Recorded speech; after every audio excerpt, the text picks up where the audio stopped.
só amanhã, na verdade, aqui no seminário Comendo como Gente. Eu só pedi a palavra rapidamente para não atrasar também as outras mesas, porque eu recebi, desde ontem eu estou recebendo mensagens de colegas, antropólogos e funcionários da FUNAI, no Mato Grosso do Sul. Não sei se vocês têm acompanhado, talvez um pouco indiretamente aqui, o que está acontecendo por lá, mas eu vou ler aqui uma mensagem que está recapitulando as últimas notícias e as confirmações do que está acontecendo lá agora. Tá? Na verdade, o que está acontecendo são ataques de fazendeiros organizados e de pistoleiros a mando dos fazendeiros a diversos acampamentos dos Guarani, dos Kaiowá. Foi confirmado, então eu vou ler, tá? Foi confirmado há pouco que, após o ataque dos pistoleiros ao acampamento Curuçuambá, que aconteceu ontem, foi ateado fogo aos barracos onde as famílias moravam. E hoje foi encontrado o corpo carbonizado de uma criança com cerca de 1 ano. O movimento de retomada dos acampamentos Ipoí, Curuçuambá e Guaibiri foi uma definição coletiva tomada na Atiguaçu, que é a grande assembleia das lideranças Guarani e Kaiowá, como forma de pressionar o governo federal para agilizar os processos de reconhecimento das terras tradicionais dos Guarani e Kaiowá, que em alguns casos estão esperando demarcação há mais de 30 anos.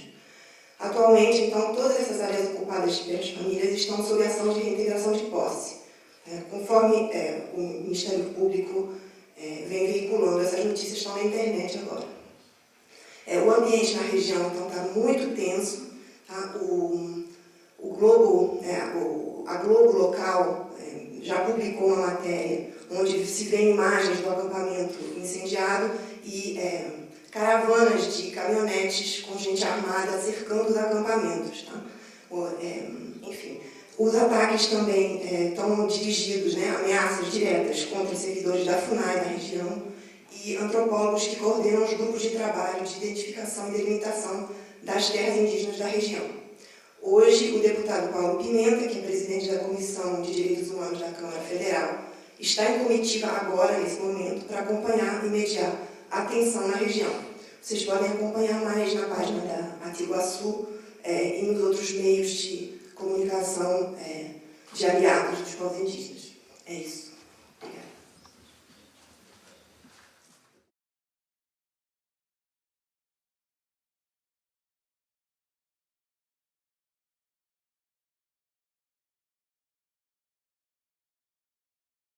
Então, eu vou começar me apresentando. Eu sou Valéria Macedo, eu sou professora na Unifesp, na Universidade Federal de São Paulo. Eu fiz o meu doutorado numa aldeia que fica no litoral, né? E mais recentemente, né, depois que eu entrei na Unifesp, que eu venho frequentando com maior intensidade o Tecoapuaú, que é onde mora o Pedro, né, que faz parte, né, das 3 aldeias do Jaraguá, na capital de São Paulo, né? E o Pedro é Carairapuá, que é o nome dele Guarani, né? E eu quis muito chamar o Pedro, né, para participar. Posso colocar isso aqui também? Já é difícil falar no microfone. Enfim, então eu quis muito chamar o Pedro, né? Quis muito chamar alguém justamente que vive, né, no Jaraguá, porque, enfim, primeiro porque é um lugar onde eu tenho me aproximado e porque é um lugar que sempre me emocionou, né, e me gerou muita admiração e muito respeito, né? Porque eu acho que no Jaraguá, né, é uma aldeia, né, um conjunto ali de 3 aldeias, onde se concentram as maiores dificuldades e também a maior força do Imbuarecó, né, da vida guarani, da vida na condição de Guarani, né? E bom, então as dificuldades, né, que ali é uma aldeia na capital de São Paulo, né, e numa região extremamente urbanizada e que na última década, né, tem sofrido ali um processo muito intenso, né, de urbanização, de valorização fundiária e etc., né? E essa aldeia ela fica muito próxima de 2 grandes rodovias, né, que têm nomes muito significativos de seres muito agressivos para os Guarani, né, a rodovia dos Bandeirantes e a do Zanhã, né, a Anhanguera. E também a aldeia ela é vizinha de um parque, né, que é o Pico do Jaraguá, onde, até o momento, né, os Guarani é uma área de preservação permanente, então os Guarani não são autorizados a caçar, a plantar, a coletar e etc. Né? Talvez isso agora vá se reconfigurar, porque agora, no dia 1º de junho, vocês devem ter, talvez, né, visto na mídia, teve uma repercussão muito grande, se reconheceu, né, o ministro da Justiça reconheceu novos limites para a terra do Jaraguá, que era a menor terra indígena do mundo, tinha 1,7 hectare, e agora vai ter 532, acho, né, Pedro, hectares, e aí uma parte da terra vai incidir no parque, né? Então vamos ver como é que, né, se essas possibilidades vão se ampliar, né? E aí, né, a configuração ali da aldeia do Jaraguá ela é muito diferente do padrão tradicional guarani, né? Porque as casas são muito, como o espaço é muito exíguo, as casas são muito próximas umas das outras. É uma aldeia muito populosa, né? Tem acho que 600 pessoas, cerca de 600 pessoas, se eu não me engano, que vivem ali, né? E tem muito Juruá, né, como eles chamam os não indígenas, né, que chega ali na aldeia e vê aquilo como uma favela e diz que aquilo é uma favela, né? Mas, ao mesmo tempo, né, ali no Tecoapiaú, né, eles têm uma força muito grande, né, que eu acho que é a força maior, né, para os Guarani, que é a presença do Tcheramói Caraipotã, né, que é um líder espiritual, né, os Guarani não gostam muito da tradução por pajé, que é um dos mais fortes e mais reconhecidos, né, nessa rede aí de aldeias Imbiá, né, no sul do Brasil e no Sudeste, né, em vários estados do Sudeste. Né. Então, existe muita gente que vai até o Jaraguá para fazer tratamento com o Tiramói, que acaba, né, em parte, essa aldeia tão populosa em função da presença dele. Né. E agora, há pouquinho tempo atrás, acho que final de abril, né, o Tiramói acabou se mudando dali para uma aldeia, né, tem outra região ali de aldeias Guarani no extremo sul da cidade, né, tem 2 aldeias mais antigas e 3 aldeias que são recém-formadas. Uma delas é essa Irecchacã, que é essa aldeia do Tcheramói Caraipotã, né? Mas ele está sempre voltando, né, no Jaraguá, e continua sendo ali uma referência muito importante. O filho dele é cacique no Jaraguá e ele está sempre presente ali. Né?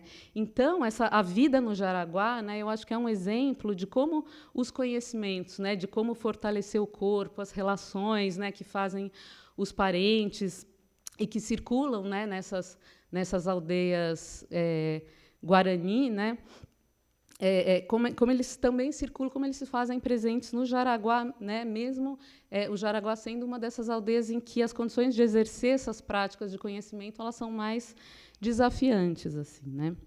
Então, esses conhecimentos eles estão presentes tanto nas experiências das pessoas que cresceram em outras aldeias, né? O Pedro, por exemplo, veio do Paraná, né? E também por uma intensa circulação de pessoas pelas aldeias, né? Tanto de outras pessoas que vêm para o Jaraguá, como o pessoal do Jaraguá que vai visitar os parentes espalhados nas aldeias, né? Então, até agora, outro dia, o Bastião, que é um outro morador de lá, chegou do Paraná cheio de milhos lindos, né? E eu até trouxe aqui para vocês verem, não sei se vocês, né? É um milho guarani, né? Que a gente vai falar um pouco sobre isso aqui, né? Então,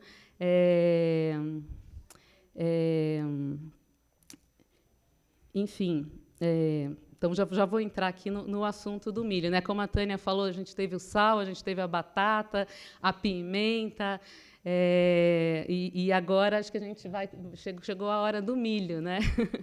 E então, bom, acho que eu vou depois passar as fotos, senão eu vou me atrapalhar toda aqui. Né, então, né, muita gente associa, né, fortemente o milho aos Guarani, né? Eu acho que ele realmente é um alimento central no Imbiá-Arecó, né? Na vida Imbiá Guarani, né?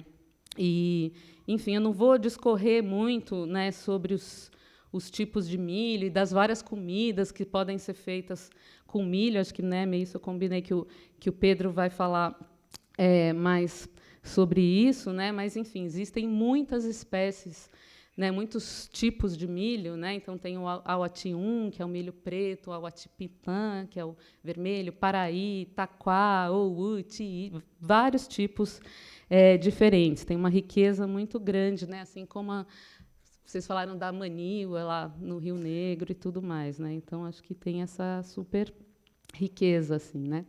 E os Guarani, eles sempre dizem que o milho, né, ele é um alimento dado por Nhanderu, né, e assim como o milho, assim como o tabaco e a erva mate, que são também coisas plantadas, né, e que o consumo dessas coisas faz o corpo ficar mais leve, como eles dizem, né, e a leveza aqui ela está associada a uma força, né, é uma menor perecibilidade do corpo, né? Portanto, uma menor suscetibilidade à doença e etc. Né? E aí, enfim, eu não vou ficar, como eu disse, falando sobre os milhos, eu vou contar uma história que eu ouvi de um senhor que estava contando assim sobre os vários tipos de comida e os tipos mais adequados, né, de milho para cada tipo de comida e tal. E ele me falou várias coisas sobre o Auati-1, que é o milho preto, né? E ele disse que o Auati-1 é o milho do coti, né, do porco do mato.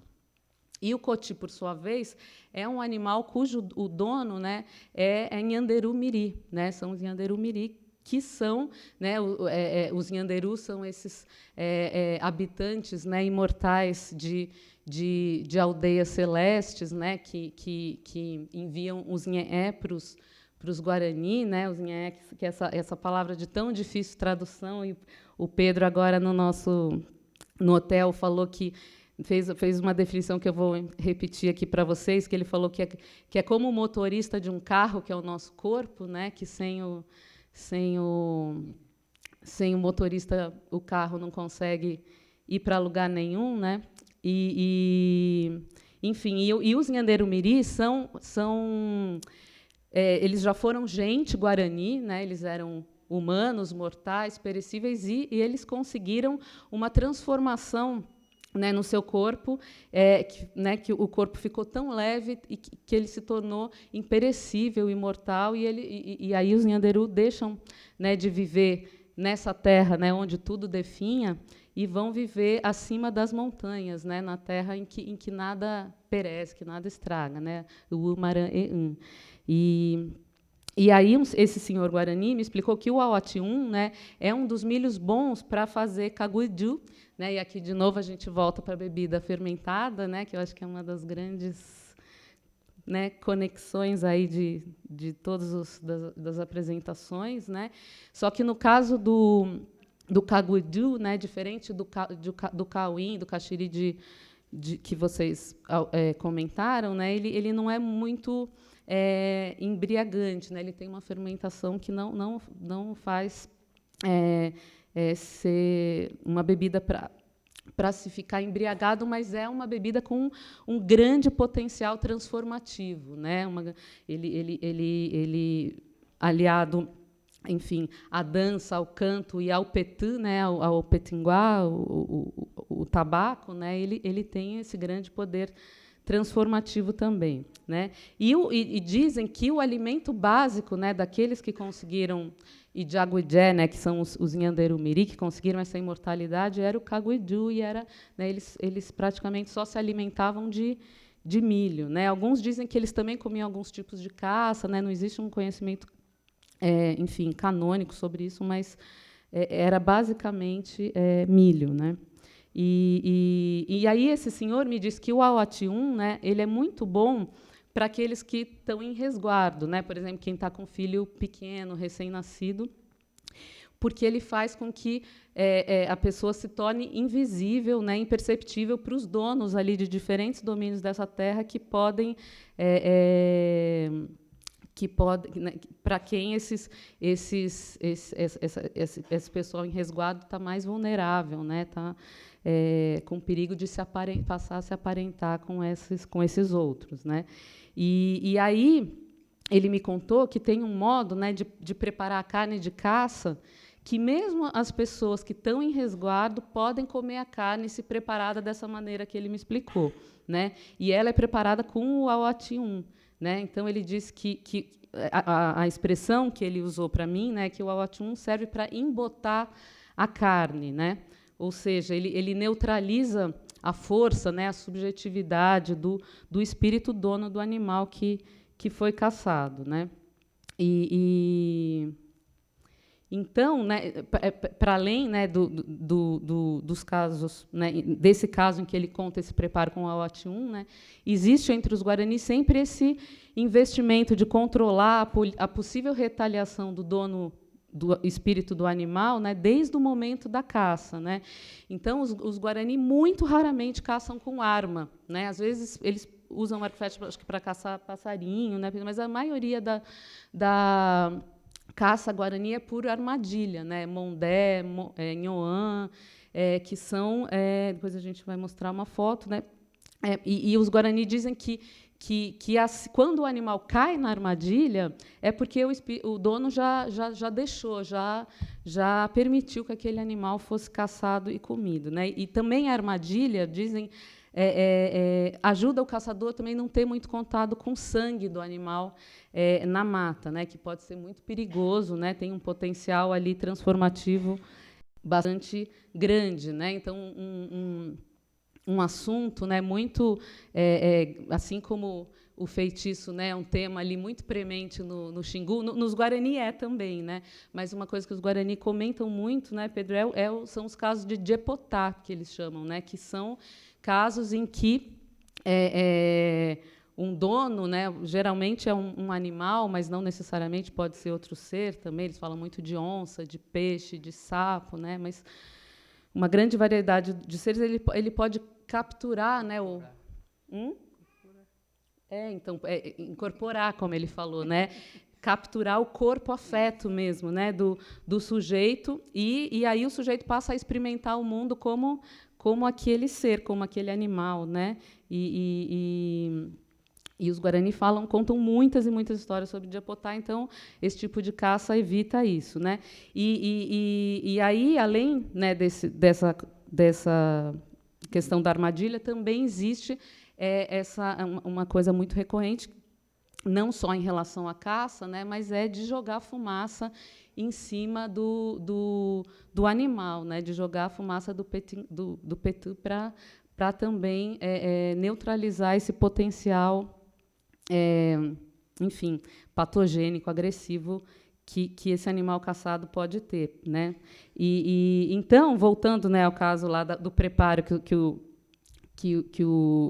eu ouvi, né, o seu Pedro Vicente contando, lá, né, ele conta que lá no Paraná se colocava a carne caçada num cesto, né, e que as pessoas lá com seus cachimbos, né, com o petinguá, jogavam bastante fumaça na caça, e em algumas situações elas, nesse caso que ele estava contando, também faziam isso com o aoati-1, né, com o milho preto, e depois assavam o milho no fogo, né, e depois eles tinham que mastigar o milho e colocar esse milho mastigado com a carne, né? E isso fazia com que a carne fosse embotada, né, com que ela perdesse essa sua força, né?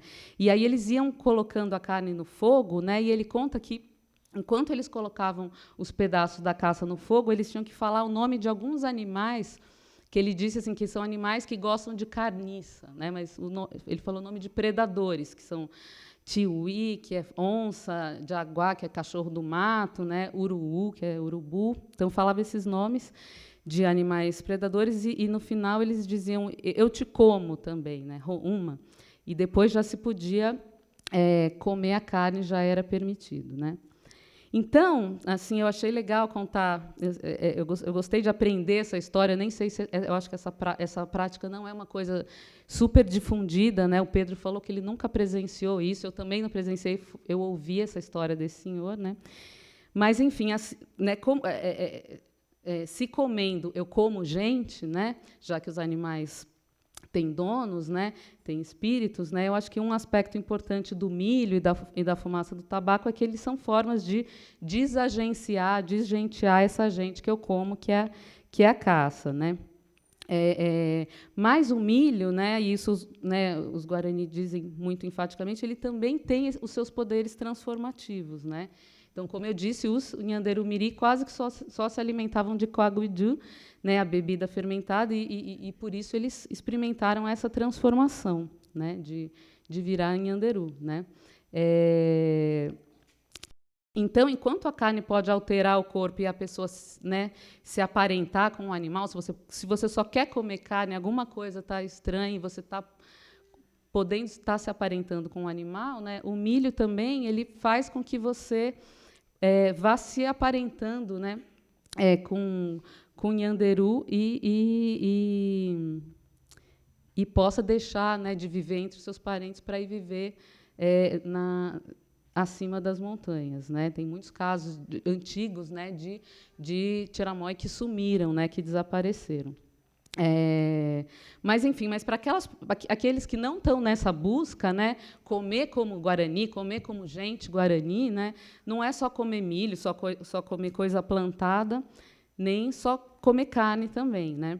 Então, a alimentação, né, que eu acho que os Guarani identificam como a mais tradicional é você comer carne de caça, né, com bodiapé, que é o pãozinho feito com milho socado e assado nas cinzas, né, a farinha, né, o aticuí, a canjica, o mingau, quirera, tem o cairé potu, né, que o nome é bosta de macaco, mas que é muito gostoso, que é o milho ralado, a massa de milho colocada dentro da taquara e assada, né?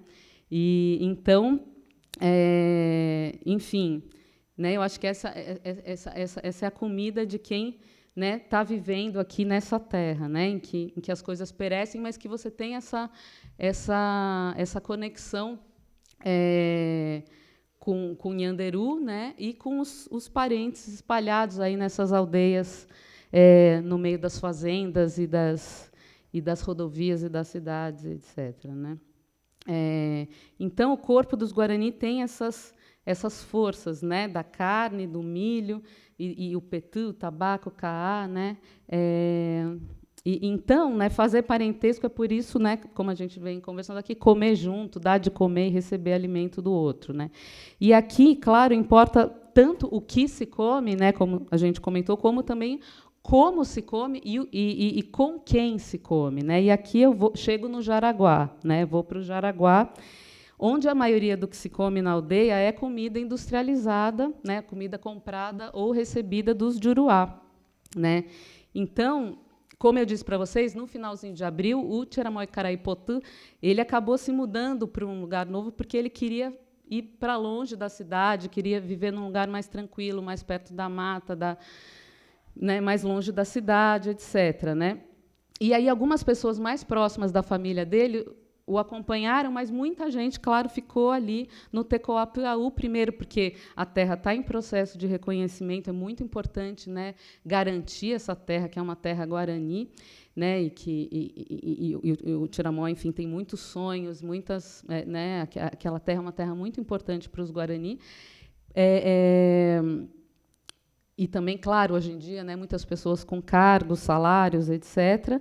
Mas um outro argumento, né, que eu ouvi de uma pessoa lá do Tecoapiaú, que é o Alísio, né, o Tupã, ele falou assim que as crianças que nasceram e estão se criando, né, lá no Jaraguá, né, elas têm um corpo que não aguenta o remédio do mato, a comida do mato, né? É um corpo que já está muito acostumado com bolacha, que não se acostumaria tão fácil com comida plantada, né? E aí ele usou a seguinte expressão, ele me disse que a bolacha e outras comidas elas são como vacina, que elas transformam o corpo para não sentir umas coisas e sentir outras, para não pegar umas doenças e pegar outras, né?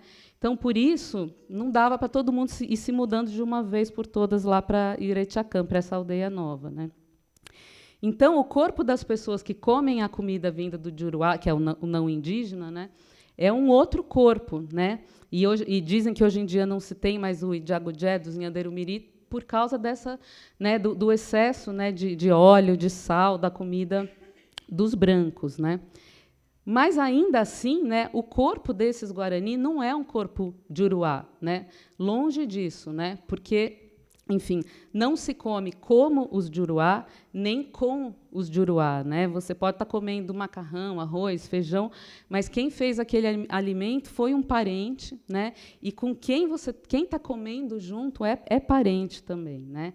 E aqui eu acho que tem uma característica muito importante do Tecoapiaú e de muitas aldeias Guarani-Mbiá, né, que é um índice assim muito, muito, muito baixo de casamentos com não indígenas, né, com Juruá, né? Então, né, quem come junto, quem convive junto é tudo Nhandequere, né? Somos nós, né, os parentes. E assim como os Guarani, né, não gostam de ter sogro, cunhado, genro Juruá, não indígena, né, eles também não gostam de ter patrão Juruá, né? Então, claro, hoje em dia tem muitos cargos assalariados, né, Pedro, dentro das aldeias, mas é muito raro, né, nas aldeias Mbiá, particularmente, né, o trabalho sistemático fora das aldeias, né? Tem amigos meus assim que dizem, não, eu já tentei, já falei, não, eu vou para a cidade, eu vou trabalhar, eu vou, né, já que mora dentro da cidade, né, mas eles falam que eles não se acostumam, que eles não se sentem bem, se sentem mal e logo desistem, né? E uma palavra muito forte que eles usam é esse não se acostumar, né, que é o douai, que é não se alegrar, né? E eles usam isso em vários contextos para se separar de família, de várias coisas, né? E eu acho que esse não se acostumar dos Guarani, né, ele está muito associado a esse não se sujeitar, não se deixar capturar, não se deixar domesticar, aparentar, né?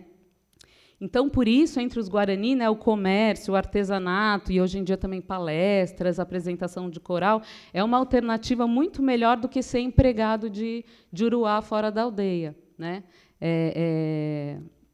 Eles preferem essa alternativa a essa de ser, né, enfim, um empregado, um ser doméstico, né? E a mesma coisa acontece no mundo dos projetos, né? Existe entre os Guarani, assim como, né, entre muitos e muitos povos, um imenso interesse, né, em captar recursos e relações por meio do mundo dos projetos, de parcerias com não indígenas, etc., né? Mas os Guarani sempre encontram formas assim de não se submeterem aos condicionantes burocráticos, pragmáticos dos projetos, né?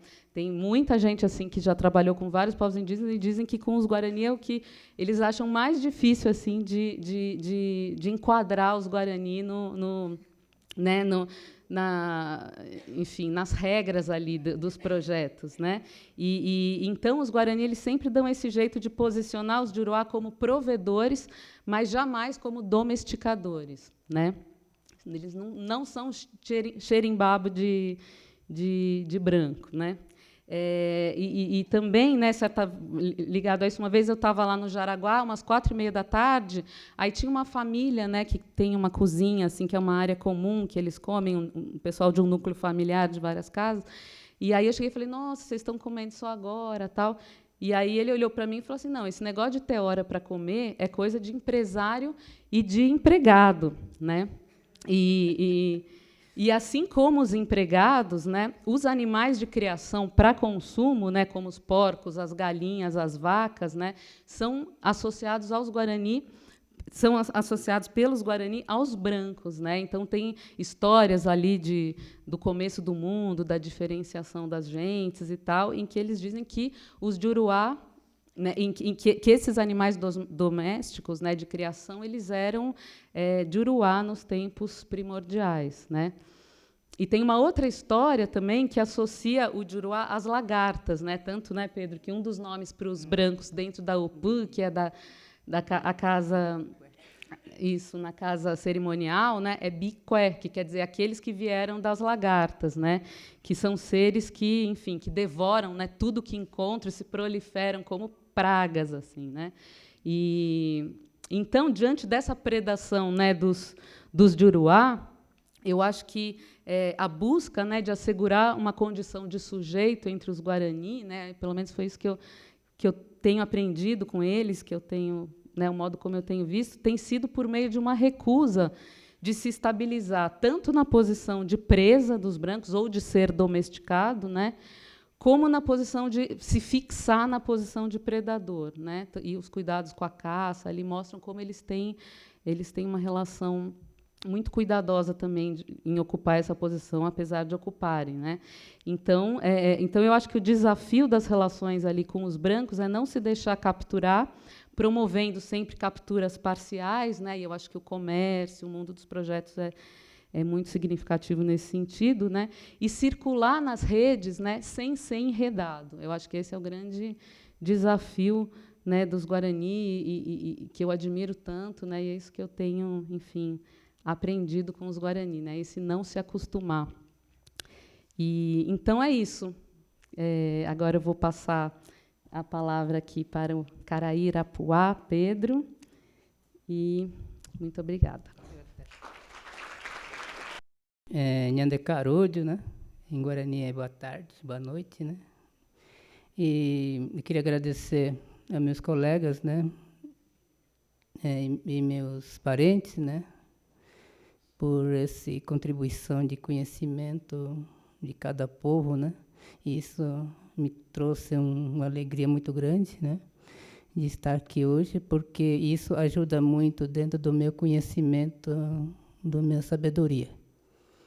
Né? Meu nome é Pedro, eu sou Caraírapuá, sou da educação infantil. Eu trabalho já há 9 anos com educação infantil diferenciado, né? Isso me ajudou muito também dentro da minha visão de conhecimento, porque para o povo guarani está tudo relacionado a Nhanderu, que é Deus, né? Que criou o mundo, né? E criou não só o Guarani, mas depois veio vários outros povos, né, com outra cultura, com outro costume diferente, né, hoje. E totalmente, hoje, quando se fala dos povos indígenas, muitas pessoas pensam, quando vê um povo com aquela cultura, sua vida, seu dia a dia, eles acham que todos são a mesma. Não. Existe essa diferença muito grande para um povo, para outro povo. Então, quando se trata da alimentação guarani, como eu estava dizendo, tem uma relação muito forte com o Nhanderu, porque tudo que a gente consome, o Guarani, nós acreditamos que tudo que nós consumimos, ela vem do Nhanderu. Então, eu acho que a alimentação em si, ela não faz mal para ninguém, né? Desde que a gente faça essa alimentação, prepara com alegria, né? Pensando em Nhanderu, pensando... esses alimentos consumidos vai trazer o bem, vai fazer o bem para a pessoa, para você, para a sua família, para as outras pessoas que consumiram aquele alimento. Então, o Guarani é mais ou menos isso. Então, o Batietê, né, são uma alimentação sagrada para o povo Guarani. Não só, estou falando assim, em modo geral, né, principalmente das caças, né, que a gente faz o mondé de um ano, né, porque a gente sabe que a gente tem que esperar, aguardar o momento certo para pegar as caças, porque a gente só pega a caça quando o dono libera, quando o dono já deu aquela caça para a gente, né, para que a gente não venha aborrecer o dono, né, daquela caça, né. Então, o Guarani tem todo esse controle, né, de todo que ele é consumido na alimentação. Então, a alimentação do povo Guarani, o Guarani é o agricultor e coletores, né?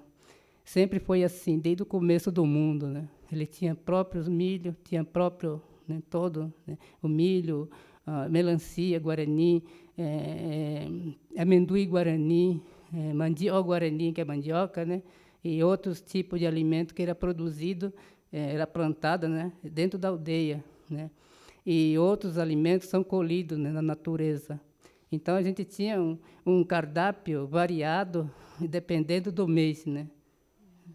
Então, tem um mês que dava certos alimentos, mas tem outro mês que a natureza fornecia outro tipo de alimento. Então, você ia acompanhando conforme o tempo, conforme o mês daqueles alimentos que era produzido na natureza, né? Então, por isso que o Guarani antigo era muito forte, né, saudável, porque ele tinha aquele nutritivo, né, dentro do corpo, né, que poderia esperar tempos, né, até chegar essa outra produção, né. Então, chegava o ano, terminava o ano, mas depois repetia tudo de novo, aquele cardápio da natureza, né? Então, era muito, assim, era muito mais saudável do que hoje, né? Então, o Guarani, mais ou menos, se alimentava, assim, controlando a natureza, mas sim, também produzindo esse alimento na aldeia, né? Plantando amendoim guarani, melancia guarani, né? A melancia guarani é uma melancia muito pequena, desse tamanho assim, ó, não é tão grande como um pequenininho assim, que era plantado. Então, a melancia é assim, esses alimentos era muito mais rigoroso, né? No momento da plantação, no momento de produção, porque esses alimentos teriam que ser plantados à distância da casa, né? E uma vez só, plantou, deixa lá produzir, deixa lá nascer, crescer, né? Ninguém passar nem perto, né? Porque se passasse perto ou isso de novo, retornasse lá de novo, secava, né? Porque era muito rígido, ela teria que ter essa... Então, plantava, deixava e o Guarani sabia calcular mais ou menos quando é que ele podia ir lá, que já estava pronto de colheita. E aí ele contava, ia contando, aí chegou na época, ele falou assim, agora já posso ir lá. Ele ia lá e já estava lá prontinho para a colheita, para trazer para casa. Então, o Guarani, ele tinha todo esse conhecimento, né? Por que o Guarani tem esse conhecimento? Porque o Guarani ele é um povo que ele busca muito, tem muita fé, né? Nhanderu, todas as coisas que a gente fala, não só no seminário, mas outros eventos, né? Que a gente vai. A primeira coisa que dentro do discurso guarani você vai ouvir essa palavra de Nhanderu, né? Porque Nhanderu está presente em todos, né? Em todos os lugares que você está. Se você está lá fora, se está lá conversando, Nhanderu está junto, né? Então, eu acho que isso é o que o Guarani tem, essa fé, né? Todo na alimentação, quando está comendo, quando está bebendo, ele está sempre falando Nhanderu, né? Então, Nhanderu que está dando força àquela alimentação, né? Aquele alimento consumido, né? Isso, porque o Guarani, assim, é um povo coletivo, é um povo que tem essa coletividade, né? Então, quando se fala, por exemplo, da aldeia, né? Quando se fala assim, aldeia Guarani, ele não está dizendo apenas do Jaraguá, ele está dizendo sobre o território Guarani, né? Então, esse é um povo. Então, quando se fala um povo, né? Eu sempre falo lá para eles, né? Nós somos Guarani, né? Nhandé, né? Quando a gente entrar, como dizer, vocês são meu povo, minha família, né? A família é um povo quando se considera quando a gente fala na mesma língua, né? Um povo que fala na mesma língua, que pratica a mesma cultura, né? Então, Guarani é um povo. Então, cada um, nós cuidamos um do outro. Então, lá na minha aldeia, assim, eu acordo cedo, né? Acordo 6 horas da manhã. Aí, vou para a casa do senhor Hortêncio tomar meu chimarrão, que eu gosto de chimarrão, né? Porque, às vezes, quando estou falando chimarrão, porque chimarrão também é um alimento que sustenta o corpo, né? Não é um simples chimarrão. Então, muitas vezes, o pessoal que não sabe fala assim, mas o chimarrão não veio do gaúcho, né? Não, o chimarrão ela veio do Guarani. Depois o gaúcho adotou, né? Essa bebida do Guarani para eles, né? Então, e lá eu fico lá. Eu fico até umas 7 horas, né, antes de ir para o meu trabalho, né? Aí eu vou lá para a casa de aí o pessoal está tomando café. Tomando café, comendo tipá, que é feito de farinha de trigo, né? E aí eu vou lá e eu tomo tipá junto, né? Aí eu vou na casa do outro, na hora do almoço, eu vou comer lá. Então, não tem esse negócio, não, esse não é da minha família, né? Todo mundo come junto, né? Não tem. Então, esse é o bom do Guarani, né? É legal do Guarani, porque o Guarani, ele contribui, ele compartilha tudo que tiver sem troca de nada.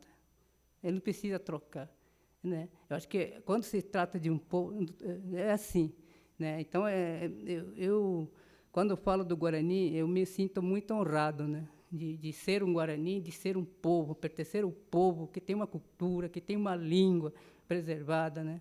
Então, eu me considero assim, né? Então, hoje nós temos essa dificuldade porque o nosso território é tão pequeno, né? Aumentou um pouquinho, né? Nos tempos atrás, mas o território continua pequeno porque a gente não tem condições, né, de buscar uma caça, uma pesca, né? Como antigamente, né? Então, essa dificuldade que, às vezes, a gente sempre fala, né, nos encontros da aldeia, né? Das aldeias, das lideranças, a gente sempre questiona isso, né? Porque nossas crianças, ela precisa, né, de um espaço maior, que é onde tem a caça, onde tem a pesca, para a gente poder mostrar, ou eles mesmos aprenderem, né, como que é a vida, né, ou como que o Guarani caça, como que o Guarani busca isso, né, o meio de sobrevivência, né, de forma tradicional, né, sem afetar a natureza, né. Eu acho que tudo isso é uma coisa que para a gente, eu fico pensando, né, quando o Juruá chega e fala assim para mim, você é Guarani, por que você não está sem roupa, né? Você eu fico assim, meio que sem jeito, né? Mas a gente, quando se fala da questão da alimentação, a gente não fala apenas do alimento, né? Como falei para vocês, que está ligado à natureza, a Nhanderu, né? A Nhanderu, ele tem uma força espiritual muito grande, né? Desde que a gente acredite, né, nele, né? Porque o Guarani sempre foi assim, desde o começo do mundo, né? Porque Nhanderu, ele criou o Guarani no mundo, né, para o mundo, né, viver.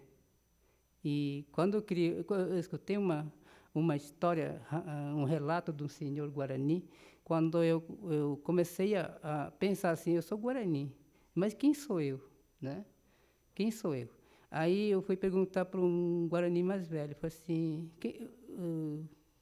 quem sou eu? Eu cheguei e falei assim, o que é ser Guarani? Né? E o senhor falou para mim assim, Guarani, eu vou te contar. Aí ele falou para mim assim, o Guarani ele veio no começo do mundo. Isso, porque quando Nhanderu criou o mundo, ele criou o Guarani e colocou na natureza. E ele disse assim, vocês vão viver aqui, na natureza, e vai ajudar a cuidar da natureza para mim, né? E aí ele falou mais uma coisa, ele falou assim,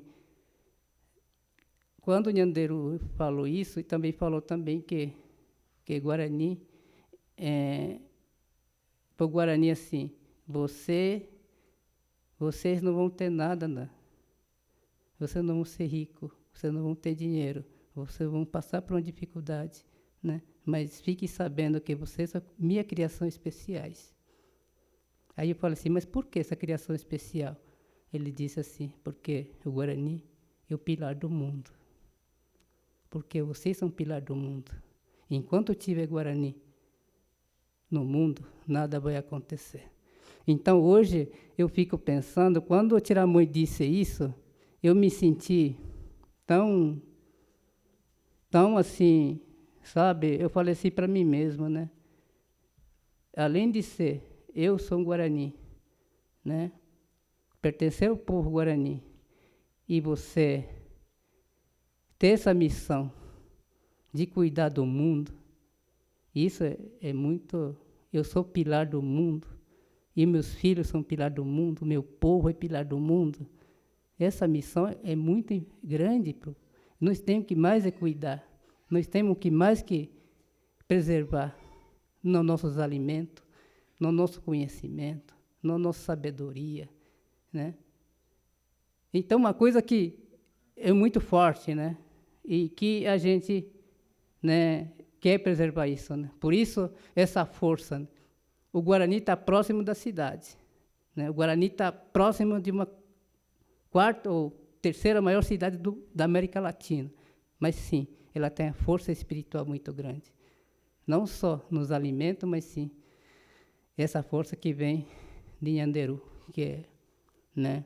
Por isso que hoje a gente tem uma casa de reza, né? Nós temos as nossas rezas todos os dias. As crianças cantam coral, falam Guarani. Cada palavra que uma criança Guarani fala é a força que vai trazendo para o nosso povo, né? Cada palavra falada em Guarani é uma força do Guarani, né? Então, cada alimento consumido para a gente, assim, não importa, seja alimento industrializado ou não, porque a partir do momento que ela acabou de dizer que aquele alimento não vai fazer mal para a gente, né? Porque está sendo preparado por um Guarani. E quem vai consumir é o Guarani, né? Então, não vai fazer essa diferença, né, de nenhuma para o corpo, desde que a gente... a fé. A fé é mais importante de todos, né? Por exemplo, para mim, para nós, povo Guarani. Porque por isso que, quando se trata da doença, né, da desnutrição, ou de alguma coisa que acontece das crianças, né? Hoje a gente tem uma equipe de saúde, né, que trabalha hoje na nossa comunidade. A gente tem unidade básica de saúde dentro da aldeia, né, uma coisa diferenciada, né, porque só atende Guarani, né. E antes de a gente encaminhar a criança doente ou adulto, né, nessa unidade, em primeiro lugar a gente passa na casa de reza, com o Tiramui, com o líder espiritual. E com a orientação dele é que a gente encaminha para a unidade. Mas se ele dizer, não precisa, né, eu mesmo posso cuidar dessa criança, né, ou desse adolescente, a gente não leva, fica na casa de reza, ele acompanha esse doente, né, até ele dê alta para essa criança, ele volta para casa. Então, mais ou menos isso, né? Eu acho que quando se trata da alimentação, é uma coisa muito importante para a gente, né? Desde que a gente, no Guarani, a gente, né, costuma, primeiro, quando nunca, por exemplo, você vai comer pela primeira vez, né, um tipo de alimento, você que nunca consumiu, né, você consumir naquele momento, então você não pode consumir diretamente, né? Você tem que levar para o líder espiritual, benzer aquele alimento para que você não cause o tipo de problema no seu corpo, né? Porque, às vezes, aquele alimento não vai fazer bem para o seu corpo, porque você está consumindo pela primeira vez, porque aquele alimento não pode aceitar, né, aquele alimento, né, que você está consumindo. Então, primeira coisa que você vai fazer é levar para o líder espiritual.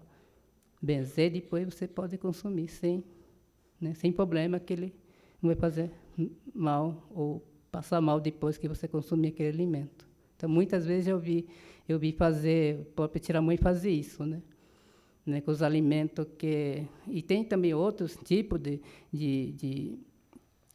nós temos na aldeia também o rito de passagem, né, das meninas, né, de meninos, né, e todo nesse dia ou nesse tempo, tem vários alimentos que tem que ser selecionados, né, para essas, né,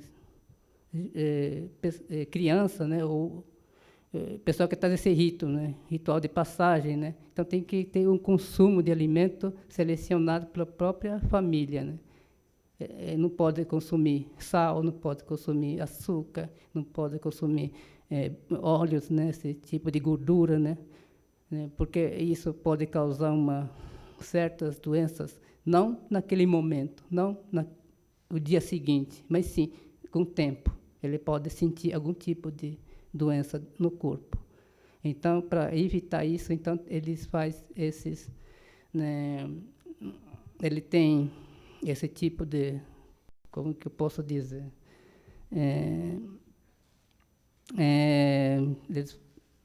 isso é resguardo, né, como das meninas e dos meninos, né. E quando a mulher Guarani também ganha o bebê, também tem um resguardo também, né, da mamãe, né. Então, hoje, a gente tem todo esse rito, né, ritual, né. Mas, muitas vezes, a gente não consegue fazer que isso se cumpra, né, dentro da tradição Guarani, porque hoje a gente está envolvido, pessoal da saúde, pessoal, né. Então, às vezes, a pessoa faz... quando a mãe, por exemplo, vai para o hospital, né, e quando ganha um neném no hospital, eles não querem saber de nada, eles vão dando qualquer alimento, né, feito no hospital. Então, tudo isso acaba prejudicando a saúde da mulher, né. A nossa preocupação dos Guarani hoje é com a saúde da mulher, né, mulher Guarani, né. Então, isso acaba gerando tipo de problema de saúde, vai ser. Mais tarde, ela pode ter esse problema de saúde, né, que é devido a não resguardo nesse momento, né, então nós temos que ter todo esse problema, né, hoje, né. Então, e outro é que eu quero dizer é que hoje a gente, como eu trabalho com a criança, né, de 0 até 6 anos, né, e na nossa unidade a gente tem toda essa preocupação, né, questão da alimentação da criança, né, porque sabemos que o Estado ela fornece muito alimento industrializado, né, o alimento morto, né, como fala, né. Então, para nós, o alimento saudável, o alimento que tem espírito, né, para o povo guarani. Porque o alimento que tem espírito é o alimento que você colhe da natureza, né? O alimento que tem espírito, que você pode ajudar a fortalecer o seu corpo. E a mesma coisa acontece com água. A água consumida da fonte, da nascente, é uma água que tem espírito. E hoje nós, Guarani, do Jaraguá, a gente consome água morta, que vem pelo cano, né? Que vai direto para a sua casa. Então, a gente não considera essa água viva, água morta. E hoje, a gente falando muito da questão também da saúde, eu quero colocar o seguinte, que hoje também é a dificuldade de a gente, das doenças curadas, né, que é difícil curar as doenças devido a esses remédios mortos, né, que a gente consome, que toma, né, para as doenças, porque a gente compra esse remédio da farmácia. E é um remédio que não tem espírito, que não tem vida, né? Como que um remédio que não tem vida vai dar vida a outra pessoa, né? Para o Guarani é assim. Então, a gente pega algum remédio, né, do parque, né? A gente vai escondido no parque e pega algumas folhas para fazer remédio para as crianças quando fica doente. Por exemplo, doença. Quando se trata da doença para o povo guarani, eu vou dizer o seguinte: quando se trata da doença para o povo guarani, doença para nós é uma doença do branco. Quando você pega pneumonia, sarampo, essa é doença para o povo guarani, né? E uma doença que hoje ainda para o povo guarani, é difícil de curar, porque não é do conhecimento do povo guarani, né? Não é do conhecimento do nosso líder espiritual. Ele não tem poder de curar. O líder espiritual quando ele cura, quando é um tipo de que você sente espiritualmente, né? Porque aí ele tem poder de curar, porque ele é um líder espiritual, né? Quando se trata dessas doenças que é desconhecida para a gente não tem poder de curar. Então, essa é a dificuldade, né, de a gente entender o povo guarani hoje, né? Então, para a gente se fortalecer, a gente precisa muito assim de ter o espaço, né, suficiente para que a gente possa buscar e produzir nossos alimentos vivos, né? Não sempre buscar os alimentos que não têm vida, né? Então, a gente tem o nosso, como se falou do milho, o milho é um alimento básico, né, do povo guarani, onde se começa a fazer vários alimentos, né? Do abati ele pode ser feito um beiju, né?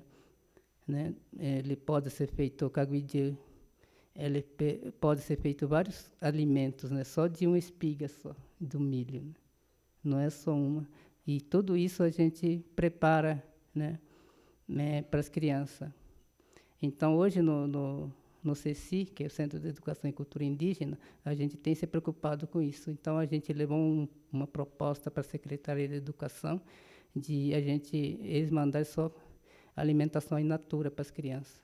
E hoje a gente tem conseguido isso, né? Hoje o prefeito manda, né, todo dia, né, manda uma alimentação in natura para as crianças, para ser preparado na unidade para a criança ter essa alimentação mais natural, né? A gente não recebe alimentação enlatada, né? Isso a gente exigiu do prefeito para que ele acatasse isso, ou a exigência da comunidade, né?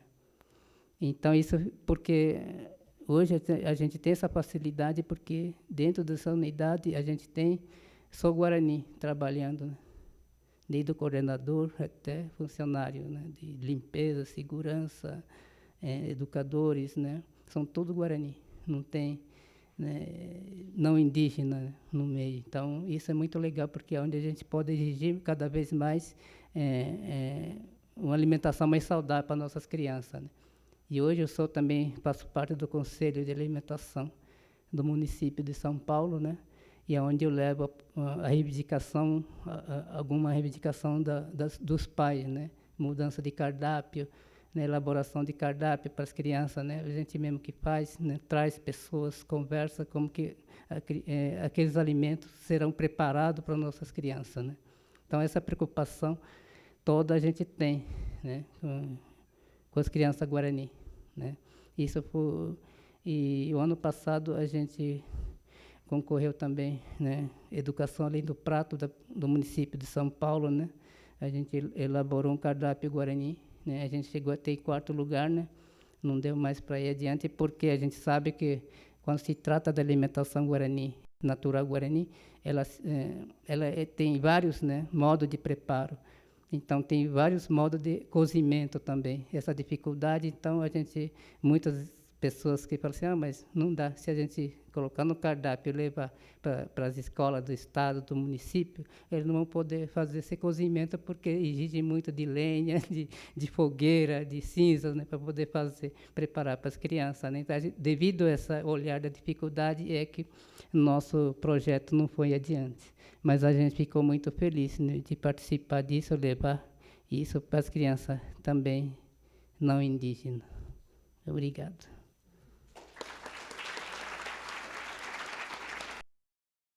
Então, quem quer fazer as perguntas? Vamos começar?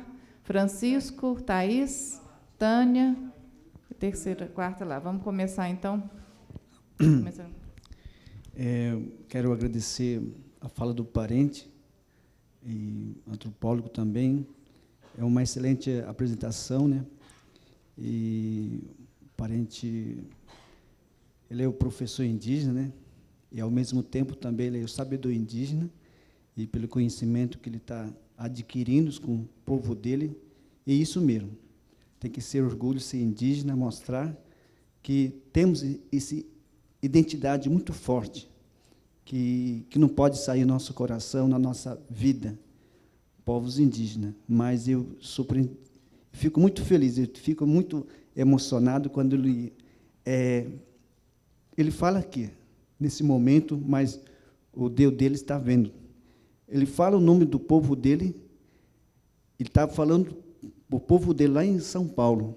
Então, eu fico muito feliz, mas também, como eu preciso desse conhecimento também. Para ter esse conhecimento, eu posso ganhar do conhecimento do mais velho tradicional, com sabedoria indígena, e eu fico muito feliz, eu fico muito emocionado. Quando fala que todos os povos guarani, no corpo dos trabalhos da escola, como professor indígena merendeira, professor indígena, né, faz parte dessas equipes da secretaria, todos são os povos guarani. E, lá em Rondônia, a gente conquistou também, juntamente com lideranças indígenas, professores indígenas e lideranças indígenas, um projeto de lei 578, né, conquistamos, e foi aprovado no Estado. É um concurso específico diferenciado para professores indígenas, nível A para magistério e nível B para curso superior. Então, foi uma grande espaço que nós conseguimos na secretaria, e mostrar que somos indígenas, temos que ter um concurso específico diferenciado de acordo com a legislação brasileira. Isso é a minha fala.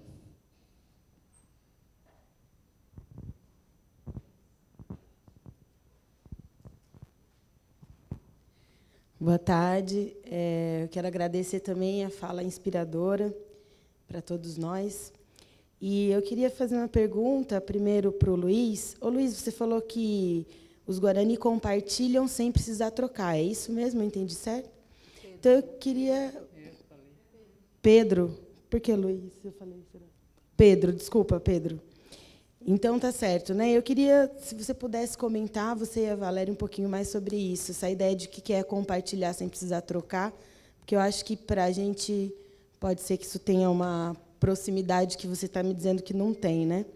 E a outra coisa é como que você pensa que os Guarani podem ajudar os brancos, né, a aprender como não aborrecer os Guarani, nem os outros índios, nem os donos das caças, nem essas coisas todas. Mas obrigada, gente.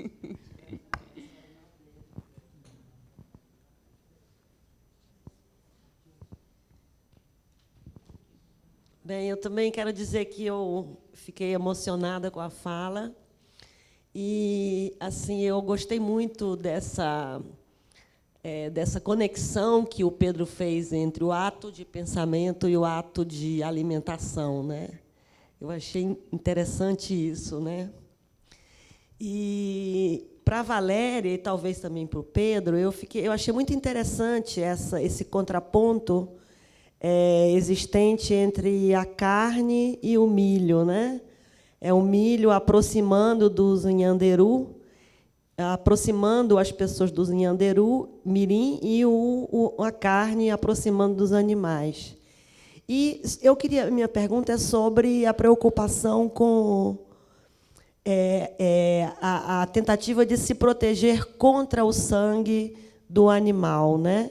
Porque a caça com arma implicaria maior contato com o sangue. E aí eu não entendi como é que o animal morre. Que tipo de armadilha é? Não é preciso matar um animal? Obrigada.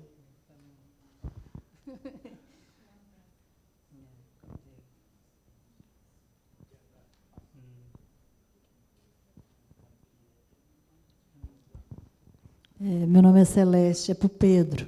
Pedro, eu adorei o cardápio da natureza. Hoje vou sair daqui muito contente com esse aprendizado tão natural e que nos é passado com tanta simplicidade e gentileza. Valeu ter estado aqui hoje e te ouvido. A minha pergunta é a respeito desse ritual de passagem, quando você diz do jovem, né? O que é que você diz do não uso do óleo e caso isso aconteça, o que pode acarretar se ele for utilizado? Entendido?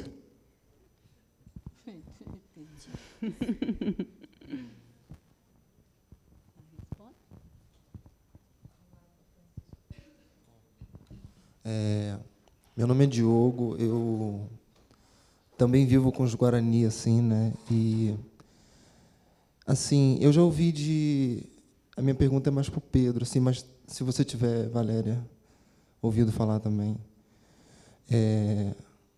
Eu já ouvi, Pedro, que uns Guarani, amigos, fizeram carne de urubu e deram para as crianças. E a intenção era, de alguma maneira, afastar a doença e fazer esse corpo ficar mais saudável, né? E assim, nesse encontro aqui surgiram em vários momentos essas posições assim, né? Quer dizer, algo que é um pouco asqueroso, um pouco que provoca repulsa, e, ao mesmo tempo, é algo que é utilizado. Assim, provoca tanta repulsa que a doença também não... Né? Você já ouviu alguma coisa sobre isso? E você já ouviu sobre isso com outros animais? Bom, então vou responder aqui rapidinho. Então, acho que primeiro esse compartilhar sem precisar trocar, né? Essa é uma fala do Pedro, então acho que ele que pode, né, discorrer sobre isso, né? Mas talvez assim como eu talvez entenda, eu acho que esse compartilhar não significa não se relacionar por meio de diferenças, né? Eu acho que isso é muito importante, né, na vida dos Guarani, né? Eu acho que tem a figura ali muito importante, né, Pedro, nas relações, por exemplo, do Tiramói com os Tchondaro, que são os ajudantes dele, né? E existem várias modalidades de Tchondaro que são responsáveis por coisas diferentes. Então, tem Tchondaro que não pode entrar na UPU, tem Tchondaro que é o auxiliar nas rezas, nas curas. Existe. Então, a vida guarani ela é cheia de diferenças, né, que se articulam, que a gente pode chamar ou não de troca, mas, né, que fazem essa vida, né, enfim. Em relação ao que a Tânia, né, colocou, esse contraponto entre a carne e o milho, né, eu também acho que, se a minha fala, de alguma forma, deu uma impressão de uma dicotomização, isso está errado, porque não existe esse... né, tanto que o auatium é um milho do coti, que é um animal de Nhanderumiri, né? Então, uma possível leitura, né, que seria dos animais como os seres, né, desse eixo horizontal da existência, sei lá, da terra, e o milho como, né, o alimento de Nhanderu, né? Isso é muito mais, né, complexo e sofisticado ali para os Guarani. Mas, de novo, eu acho que eles são forças diferentes, não dicotomizadas, mas que são forças que têm, enfim, poderes ali transformativos diferentes e que fazem parte dessa composição ali de relações, de forças que faz o corpo dos Guarani, que faz o corpo dos parentes, né? E que faz com que você esteja se aparentando com uns e não se aparentando com outros, né? Então, eu acho que enfim, o animal, né, e também essa categoria animal também é muito simplificadora da gente falar de uma forma generalizante, né, porque existem ali diferentes tipos de animais que são, enfim, reconhecidos pelos Guarani de formas muito, né, diferentes. O Pedro estava falando, né, eu falei, o coti é o animal Nhanderumiri, ele falou que o caeteto também, né, é um animal que também tem acesso ali aos, né, tem conexão com o Nhanderu, então tem, enfim, não existe essa dicotomização, mas, de novo, né, existe uma ênfase, né, maior, talvez, né, nessa questão do milho como um alimento para fazer o corpo, enfim, para ter essa conexão, né, mais forte com Nhanderu e enfrentar esse definhamento que caracteriza essa terra, né, tanto que, assim, a gente não pode falar, mas tem, né, os rituais, os Inhamongaraí, né, que os Guarani fazem do Bodiapé, que é na época da colheita do milho, né? Então que celebra, né, Pedro, fortalece essa conexão do milho como um alimento de Nhanderu e que tem essa, né, essa imanência do Nhanderu no corpo, que já se coloca pelo Nhe, ela também se coloca pela essa ingestão desses do tabaco, da erva e tal. E tem essa ênfase dos animais com essa questão do Djepotá, que não é só com o animal, mas que é muito forte com o animal, que é essa possibilidade de você deixar de ser parente para os seus parentes e passar a ver os seus parentes como presa, né? E passar a ver o animal como um afim ou como um parente e tal. Então tem essas... São ênfases, mas não é uma dicotomia. Você falou sobre a questão do rito. Ah, do rito?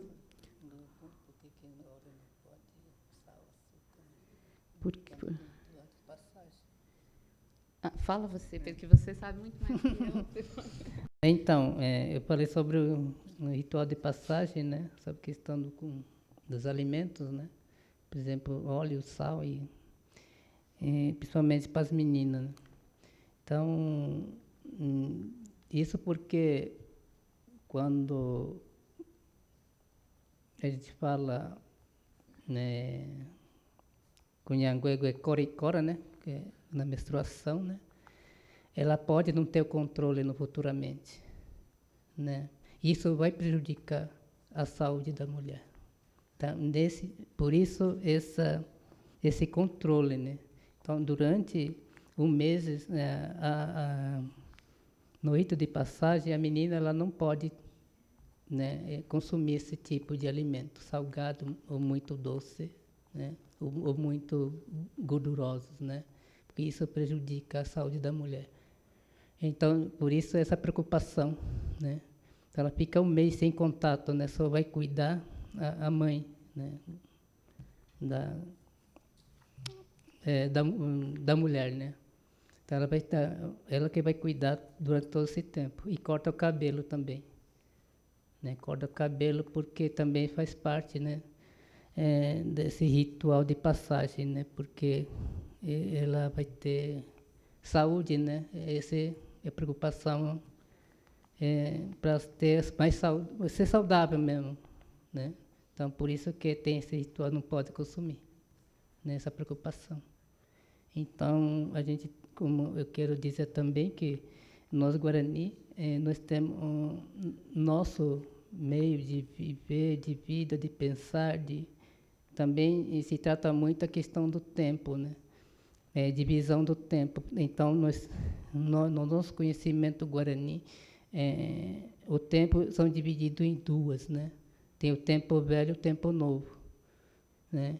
Então, nós estamos no tempo velho, nós estamos em 2015, no finalzinho, quase no final de 2015, no conhecimento Guarani. Então, a gente tem esse calendário devido a essa produção dos alimentos também. Então, por exemplo, nessa época, ela tem um alimento que é mais poucas, né, devido ao tempo. Né? Então, nesse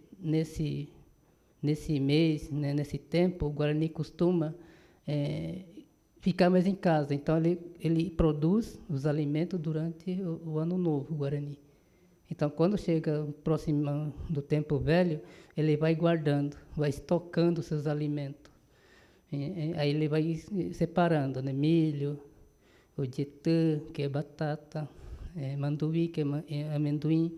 Então, ele vai separando tudo para o consumo e vai separando alguns para semente para já próximo ano. Então, já vai separando. Então, dentro do Guarani, ele tem todo esse grupo que hoje é conhecido por Juruá, que o Juruá fala muito em agrônomo, né? Agrônomo, ele fala da nutricionista, ele fala de outros, né, profissionais que trabalham, né, fora da aldeia. Então, o Guarani ele tem todo esse grupo. Tem pessoa que só fala. Tem o arquiteto também, que só fala da construção das casas Guarani. Tem outros que só fala da plantação do semente, outros que só fala sobre o crescimento da criança, a alimentação da criança. Então, ele tem todo esse grupo, né, todo, né, para tratar da saúde do povo, né, da aldeia. Então, tem parteira, né, que é própria para cuidar das mulheres, né, em Guarani, né, para não ir no hospital, para não, devido à preocupação da saúde das mulheres. Então, a gente tem todo esse grupo, né. Então, é isso, o Guarani, né. Então, tem essa preocupação toda, a questão da alimentação, a vivência, o dia a dia, a prática de todas as atividades que acontecem na aldeia, né. Então, o Guarani é diferente, né. O Guarani quem busca os alimentos são os homens, né. É o homem que vai ter que se virar, né. Hoje, essa é a cultura Guarani, né? Não estou dizendo que outro, estou falando do meu povo, né. Então, nós que tem que buscar, né. Então, quando a mulher vai casar com o Guarani, fala assim: você caça, você pesca? Então, primeiro vai saber se ele é valente, né. Ele pode buscar isso, ele tem coragem de sustentar, buscar os alimentos. Se ele dizer que sim, ele a Índia casa. Se ele não quiser, fala assim: não quero. Então, o Guarani é mais ou menos isso. Então, o Guarani é homem que batalha, né? Reproduz, planta, roça, prepara a terra, né? Então, a mulher Guarani já fica mais em casa, cuidando da casa, né? Cuidando da criança, se é casado, se não vai cuidar dos irmãos, das irmãs, vai cuidar dos pais, né? Então, a mulher Guarani é mais assim, mais assim, ele é mais reservado na aldeia. Tanto é que até hoje, o Guarani, hoje, chegando na aldeia, para conversar com mulher Guarani, é um sacrifício danado. Porque eles não gostam de falar. Eu sempre falo para eles, você tem que falar. Eles falam assim, não quero falar, não quero, tudo em Guarani. Não quero falar com homem branco. Aí os homens, não, os homens é diferente, é mais aberto, mais brincalhão. Chegou na aldeia, o jovem brinca, conversa, tem. Então, outra pergunta, para que o branco não enche o saco do Guarani, aí é difícil, viu?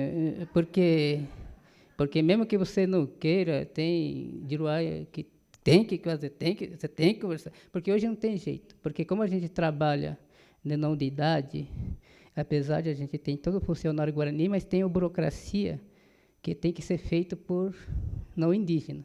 Então, tem que mandar o relatório, porque nós tenho um parceiro, né, que é uma ONG, né? Então a gente tem que conversar, a gente tem que levar lá para assim, você está fazendo direito, você tem que mandar relatório, você tem que mandar livro de presença das crianças, você tem que mandar para mim, senão eu não pago. Então tem tudo isso. Então a gente é obrigado, né, a receber esses caras, né? Porque, mas então a armadilha. Então, a armadilha é a seguinte, a armadilha a gente faz, como tem toda essa preocupação que a Valéria falou, né? Então, a armadilha a gente vai e faz o mundel, né? Que é uma armadilha que faz na carreira né? Porque a gente vai lá, a gente conhece, né? A gente sabe, tem carreira no mato, carreira de algum bicho, né? Então, você fala, esse daqui do tatu, esse daqui da paca. Então, a gente sabe tudo. Então, vai lá, faz assim, eu vou fazer armadilha para pegar tatu, deixar a paca cegado. Aí você faz a armadilha, aí você espera. Quando você faz a armadilha, não é todo dia que você vai lá, está lá, o tatu, não. Ele leva, às vezes, 15 dias, 20 dias, né? Porque o dono sabe, né? O dono sabe que quando é que ele pode dar. Ele vai escolhendo, né? Então, ele vai escolhendo, aí chega, nesse meio de escolha, ele vai encontrar um, mas vai dizer, não, você vai. Né? Você vai. Aí ele manda, aí esse tatu vem, entra na armadilha, a armadilha cai em cima do tatu, deixa, aí no outro dia o tatu já está morto, precisa matar, já está morto já. Então, você só vai pegar ela. Né? Então, a armadilha é assim, então, a gente escolhe, né, a carreira. A gente não faz qualquer carreira, né? A gente escolhe a carreira e faz, né, essa armadilha. Né? Então, o Guarani ele tem costume a gente também, antes de fazer armadilha, a gente tem todo o ritual, né, de pedir, que a gente está fazendo armadilha, e não para a gente quer essa caça para consumo, para sobrevivência, não para destruir ou estragar ou jogar fora. Então, a gente vai pedir isso para o dono, né? Então, o dono, com certeza, ele vai ouvir. Né? Ele está ouvindo, então ele vai dizendo, não está certo, eu vou ajudar. Então, todo tem o seu. Os animais têm o seu protetor. Não só os animais, mas sim todos, né? O pássaro, a água, a pedra, todo, né? Tudo que tem vida, ele tem um protetor dele. Então, o Guarani sabe disso. Então, aí ele tem que ter todo esse ritual. Né? Então, é assim que a gente... A Tânia voltou? Eu não vou repetir mais nada. Me desculpe.